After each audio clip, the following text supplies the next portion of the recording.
Should trainers work in multiple gyms at a time, and is it worth it? And if they don't want to do it, how can they avoid that?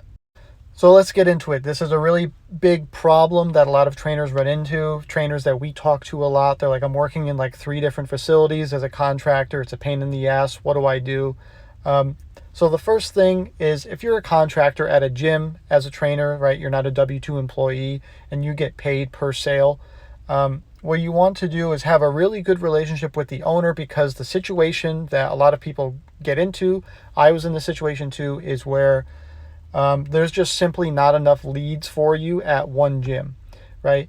And what happens is gym owners will see this problem and they'll be like, oh, I just need more trainers. So they're going to hire not only you, but like 2, 3, 4 other people. And they're like, the more trainers I get, the more clients they're going to attract, without realizing that most of these trainers aren't coming into this facility with a roster of clients already. They're there to work at a gym to try and grow their roster of clients.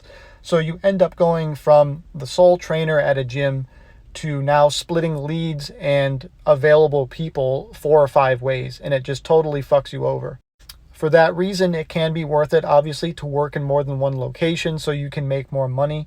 But if you have a really good relationship with the owner of your gym and you're the only trainer there or one of 2 trainers, you need to make sure that the gym owner understands that you have an open schedule. You can take on more clients and you want to take more on. So a lot of times there's just a lack of communication between the gym owners and the trainers about who needs what, who wants what, who gets to train who. So that's really the first issue. That being said, working at multiple locations can be very advantageous, especially if you're a contractor by appointment. You can really make a lot of money at different places and have kind of a nice schedule where you make your own hours.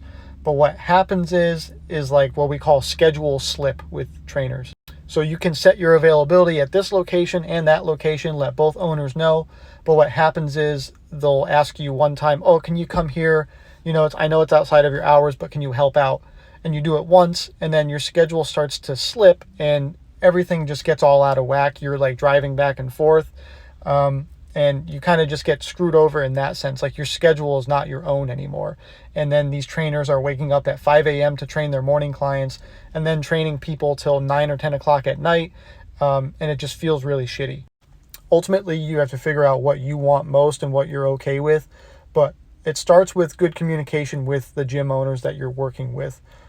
If you want to be the only trainer there and you can handle all these leads and you say, I can work these leads, just let me do this. That's going to be a great situation.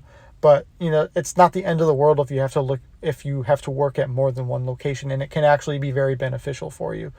The real thing is you just have to be very, very strict with your schedule and basically, tell some gym owners, too bad, too sad, I can't work those hours. You got to hold your ground.